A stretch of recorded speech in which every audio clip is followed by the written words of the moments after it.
ઝઘડિયા તાલુકા court ખાતે national લોક અદાલતનું આયોજન કરવામાં આવ્યું।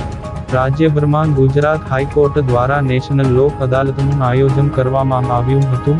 આ આયોજન અંતર્ગત ઝઘડિયા તાલુકા કોર્ટમાં પણ લોક અદાલતનું આયોજન ઝઘડિયાના તાલુકા લીગલ સર્વિસ કમિટીના ચેરમેન, સિનિયર પ્રિન્સિપલ સિવિલ જજ અને ચીફ જ્યુડિશિયલ મેજિસ્ટ્રેટ કુમારી એચ.એસ. પટેલ તથા ઝઘડિયાના જ્યુડિશિયલ મેજિસ્ટ્રેટ જે.ટી. પટેલના પ્રયાસથી કરવામાં આવ્યું હતું।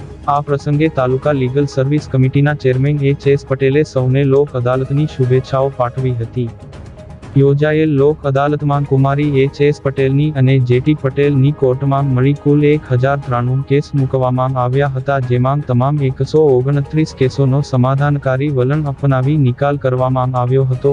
આ કેસોમાં money recovery, electricity, negotiable act વગેરેના કેસોનો સમાવેશ કરવામાં આવ્યો હતો।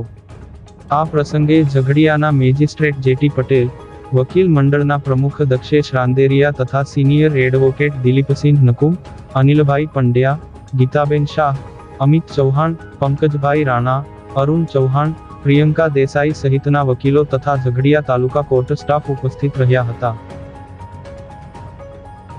તાલુકા ખાતે પ્રિન્સિપલ સિવિલ કોર્ટ અને એડિશનલ સિવિલ કોર્ટ દ્વારા 1200-1300 કેસોનું ડિસ્પોઝલ થાય એવી શક્યતા છે અને આખા ભરૂચ જિલ્લામાં ખૂબ જ મોટું પરિણામ પહેલો નંબર ઝઘડિયા તાલુકામાં આવે છે, જેથી સર્વેને લોક અદાલતની ખૂબ ખૂબ શુભેચ્છા।